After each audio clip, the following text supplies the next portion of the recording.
L'euro numérique qui commence à tracer sa route, le Congrès qui dit à Trump: «Maintenant tu ramènes les troupes, il est temps, c'est l'heure». Donc les négociations, devront, je pense, s'accélérer, hein, les troupes, vont rentrer.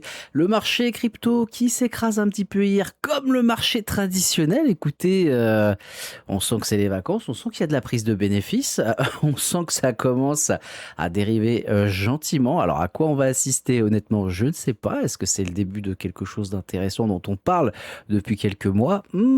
Possible. J'espère que les cartouches sont prêtes parce que c'est possible que les prochains mois, ou les prochaines semaines en tout cas, deviennent très intéressantes. Ladies and gentlemen, il est 8 heures. Bienvenue au Crypto Café, là où l'info éco, la macro et les cryptos se croisent chaque matin. Et écoutez, on va démarrer ça et il y en a beaucoup à décrypter ce matin. Allez, comme d'habitude, on démarre avec le Fear and Greed Index. On est à 20 ce matin, on a touché 19, c'est en train d'osciller. On est toujours entre la peur et l'extrême peur, hein. Bon, il n'y a rien de sorcieux, ça fait quelques mois maintenant qu'on est dedans, on en a l'habitude, on connaît, hein, donc on reste détendu, honnêtement, il n'y a pas à se prendre la tête, tout devrait bien se passer. Côté des ETF, encore de la sortie, et on voit que c'est en train de s'accélérer quand même au niveau de la sortie. Bitcoin, moins 122 millions hier, Ethereum, moins 80 millions hier. La Bitcoin dominance, elle, qui bouge pas trop, 58,5%, Ethereum 9,4%, on perd un petit peu, et les autres 32,1%. Encore une fois, ça part quand même pas mal sur les stablecoins, dont l'USDT. Vous connaissez un petit peu le principe. Ce matin, à côté du prix des cryptos, et bah écoutez, ça va être un peu rouge, très clairement, avec ce qu'on a eu hier. On a un Bitcoin qui est à 62 800 $, on a un Ethereum qui est passé sous les 1700, et oui, on est à 1671 $. Alors, vous connaissez un petit peu les targets. Ceux qui me posent déjà la question, mais est-ce que ça vaut pas le coup déjà de commencer? Bien évidemment, vous savez que moi j'ai déjà commencé depuis un moment. Les prix restent très intéressants si on a une vision long terme et qu'on est un investisseur patient, tout simplement. Donc on reste zen, on reste détendu. On a le BNB à 580 $, on a un Solana à 69 $, on est passé sous les 70, et oui, un XRP qui est à 1,10 $. Courage, force à ceux qui y croient encore à 20 $. Peut-être pas, faut pas déconner non plus. Peut-être un jour, hein, peut-être un jour, peut-être, on verra bien, hein. 4-5, ça sera déjà très très bien, les gars. Faut rester zen. Hype qui est à 62 $ et qui continue de corriger gentiment. Écoutez, c'est très très bien. J'ai toujours une très très grosse, comment dire, croyance en lui. Bon, on va appeler ça une croyance, hein, même si dans les faits, on est quand même assez serein sur la suite des événements. Si on vient à corriger assez fortement, clairement, il y aura des cartouches à positionner dessus, hein, on va pas se mentir. Il faudra être prêt, en mesure de. Toujours à l'affût, ladies and gentlemen. Allez, on a quoi d'autre ce matin? On a ZEC qui corrige, ZEC qui perd quand même 18%, 60 sur la semaine. On perd quasiment 5% ce matin dessus. Bah écoutez, c'est pareil, hein, il faut que ça corrige, qu'on ait des prix d'entrée quand même qui soient un petit peu plus intéressants que ça. Là, c'est beaucoup trop cher à mon sens. Très clairement, entre ZEC et Monero, vous savez que mon cœur ira toujours plus vers Monero, qui est anonymat total et qui est anonymat natif, pas comme ZEC où les transactions sont publiques et on peut sélectionner l'anonymat. Donc attention à ça, bien évidemment, on surveillera aussi la réglementation européenne puisque tout ce qui est anonyme va être interdit. Ah bah oui, attention, il faut pas garder ça, hein. On va y revenir un peu plus tard, de toute façon. Alors, qu'est-ce qu'on a d'autre ce matin aussi? Allez, on a Ada qui perd 3%, on est à 15 centimes, c'est vraiment, vraiment pas cher, hein. On sent que ça commence à ramasser gentiment, hein. Ça commence à ramasser gentiment et la patience va être mise à rude épreuve maintenant. Chainlink qui est à 7,63 $, on a anciennement ton hologramme qui perd 8,75%, ça c'est coquin, ça 8,85%. Je sens que ça va être bien comme il faut, ça. Ça va picoter. J'aime, on va avoir du sang. Allez, on a Litecoin qui est sous les 42 $, on perd 5%. Est-ce qu'on a d'autres cryptos? Worldcoin qui perd 10%, on est à 53 centimes. C'est très très bien, j'aime pas cette crypto. Enfin, j'aime pas cette crypto. Voilà, vous me comprenez, c'est surtout le fait de devoir vendre sa rétine, de machin, etc. Je trouve ça... Enfin, bref, vous connaissez. Voilà, vous savez très très bien ce à quoi je pense. Tao, Bitensor, qui est à 223 $. Il résiste plutôt pas mal quand même, malgré un 13,60% de baisse sur la semaine. NIR, c'est pareil, on est passé sous les 2 $. Écoutez, bon, ça me dérange pas, encore une fois. On a le temps, on n'est pas pressé, il faut prendre le temps. Est-ce qu'on a autre chose? Non, pas grand-chose ce matin. Vraiment, ça va être détendu, hein. On va pas se prendre la tête, et on va rester zen. On va rester zen, on va subir un peu la chaleur. Encore 2 jours à subir, ça va bien se passer, ladies and gentlemen.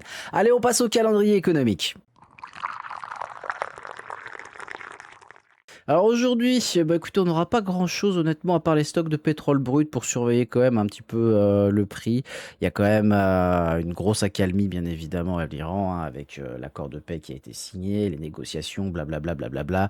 On reviendra sur le fait que le Congrès a dit à Trump, de, ramener les troupes à la maison.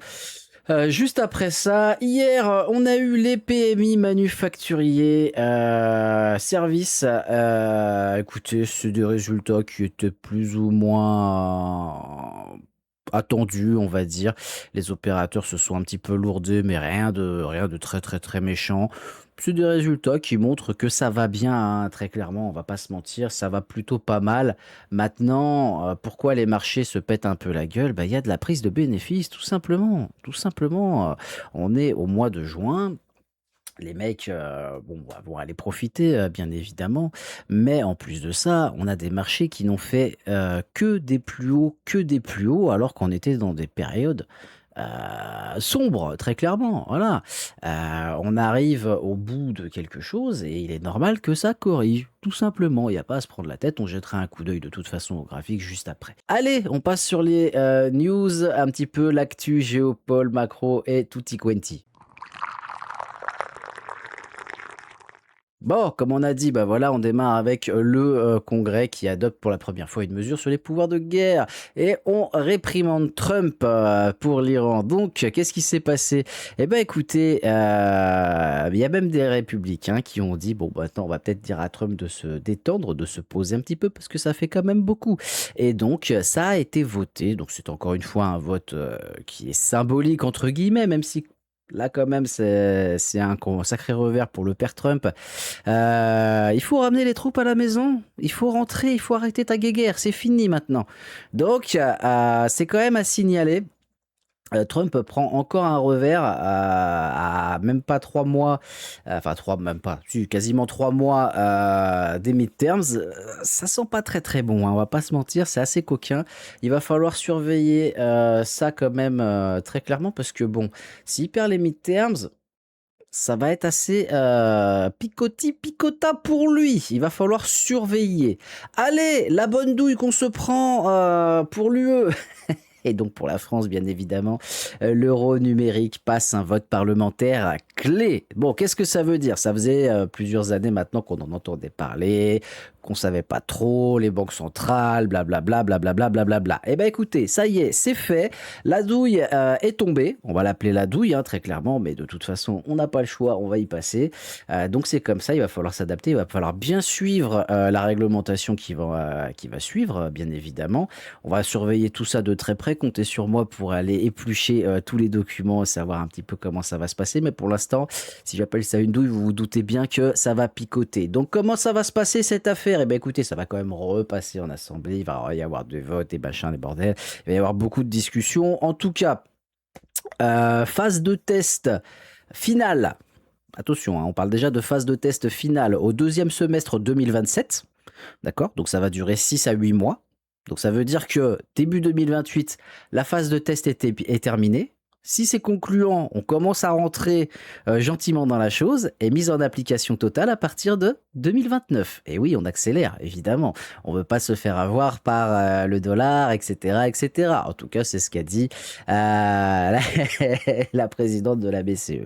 Donc, écoutez, je pense que ça va être coquin. Je pense que les cryptos vont prendre un petit peu plus de vent, hein, très clairement. Ça va être très intéressant, malgré toute la réglementation qui continue à se mettre en route. À mon sens, c'est pas une mauvaise chose. Attention, hein, il faut bien faire la part des choses. Oui, ça va changer énormément cet écosystème et l'univers qu'on a connu ces 10 dernières années. Ça, je suis totalement d'accord avec vous. Maintenant, c'est aussi, je pense, une forme de force aussi pour les cryptos, puisque ça veut dire que on est reconnu. Les cryptos sont reconnus, cet univers est reconnu.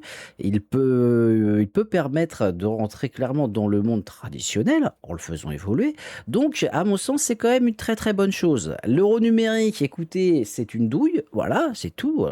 On n'aura plus le droit de rien faire. Si vous faites de la merde, on pourra vous squeezer vos comptes. Enfin bon, ça va être une saloperie, très clairement, mais on n'a pas le choix. Donc, il va falloir que beaucoup de gens ouvrent les yeux et puis se rendent compte que la crypto, finalement, c'est pas si mauvais que ça. C'est tout. Voilà, c'est mon avis sur la question. Et je pense que de toute façon, les prochains mois feront, ou iront en tout cas, dans ce sens-là. Ladies and gentlemen, on verra bien. Il faut rester zen et détendu.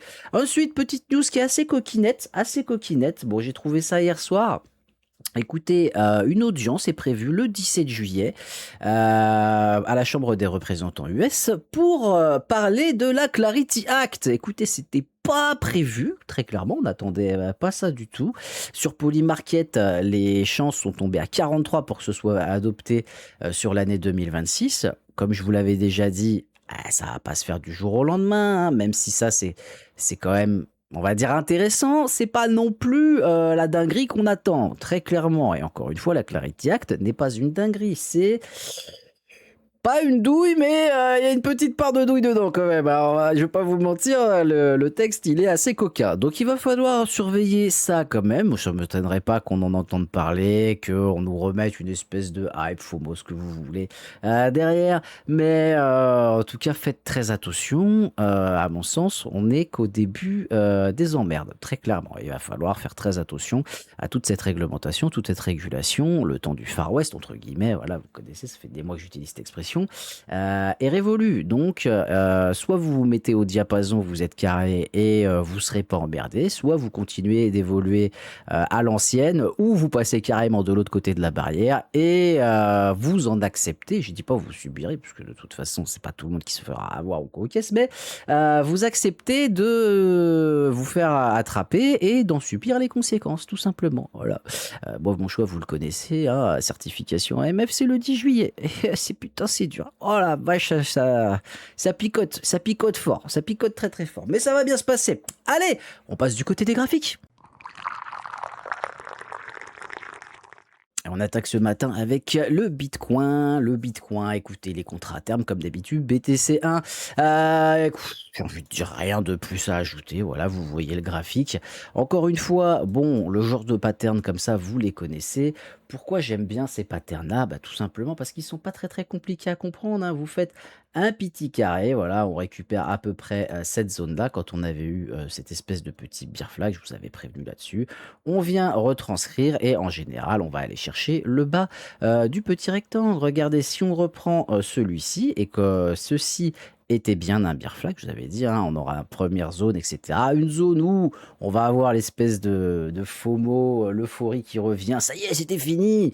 C'était juste du déni. Voilà, je vous avais bien prévenu là-dessus. Qu'est-ce qu'on devrait avoir normalement dans la logique des choses? Dans la logique, parfois le marché n'est pas logique, on devrait avoir une continuité baissière et peut-être aller chercher la zone sous les 55. Ça serait très intéressant puisqu'ici on avait laissé un petit gap CME. Et oui, c'est un tout petit, mais c'est un petit gap qui pourrait être très intéressant à aller chercher. Donc ça serait à surveiller. Bien évidemment, on verra, on va se tenir au courant de la suite, hein. Ça peut prendre du temps, ça peut être très très long. Moi, ça m'arrange, je vais pas vous mentir. Plus c'est long, plus c'est bon, plus les investisseurs se disent que c'est fini, c'est la dèche, etc., etc. Et c'est souvent à ce moment-là que ça repart. Donc on reste très patient. Il faut pas s'énerver, il faut rester zen. Zen. Je sais que c'est long, je sais que c'est dur, mais regardez, on va le sourire. Voilà, zen. Allez, côté du SP500, écoutez, on a ouvert un très très très gros gap ici quand même, on va pas se mentir. Hier, les marchés se sont pété la gueule bien comme il faut. Vous allez me dire, oui, mais ça va, c'est que 1,5%, etc. Les gars, 1,5% sur le SP500, c'est beaucoup. C'est beaucoup. On a aussi en Corée, hein, la bourse qui s'est pété la gueule de 9,99% et qui a dû fermer pendant 20 minutes. Et oui, parce qu'ils ont des règles, hein, évidemment, quand ça se pète la gueule de 10% et que tout le monde veut vendre, on ferme les marchés le temps que tout le monde reprenne ses esprits. Ah, hmm. Eh oui, à force de faire que des plus hauts, que des plus hauts, que des plus hauts, eh bah, les matières premières, à un moment donné, on prend des bénéfices, la tech, on prend des bénéfices, etc., etc. Vous connaissez le principe, on a beaucoup, beaucoup de gap à aller chercher. Et si on fait une chute comme ça, on va la sentir passer très clairement, très clairement. Ça sera réimpacté sur le marché crypto. Ensuite, qu'est-ce qu'on a à vous montrer ce matin? Écoutez, oui, voilà, c'était ça.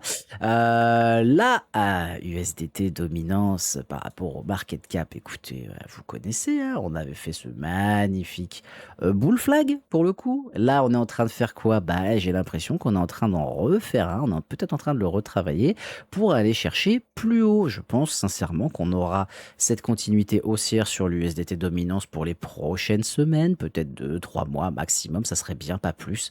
Et après, bah écoutez, si on passe en weekly, voilà, hein, vous connaissez le graphique. Vous connaissez le graphique, on irait chercher peut-être cette zone-là qui c'est un peu plus haut en mèche et enfin on se pèterait la gueule pour pouvoir avoir plus de sous qui rentrent sur les crypto-monnaies et je pense sincèrement que Bitcoin et Ethereum vont avoir le vent en poupe grave de chez grave. Attention aux altcoins, attention encore une fois à ces altcoins. Et attention aux meme coins, et bien évidemment, il y a plein de choses à se dire, il y a plein de choses à vérifier. Ne faites pas n'importe quoi. Si vous êtes un investisseur que vous découvrez les cryptos, il y en a que 2, maximum 3 qui doivent vous intéresser. Pour tous les autres qui sont dedans, bah, vous connaissez déjà un petit peu. Sélectionnez les projets qui ont une viabilité et dans lesquels vous croyez. Allez, ladies and gentlemen, c'est tout pour moi ce matin. On est mercredi. Il va faire très très chaud aujourd'hui. Encore une fois, faites attention, faites pas nimp. Bien évidemment, un petit peu de flotte et ce soir, un petit apéro tranquille en mode léger. Ouais, je sais, c'est interdit, machin. Ouais, rien à secouer, les gars. Une bonne bière quand il fait bien chaud, ça fait pas de mal. Allez, je vous fais une bise.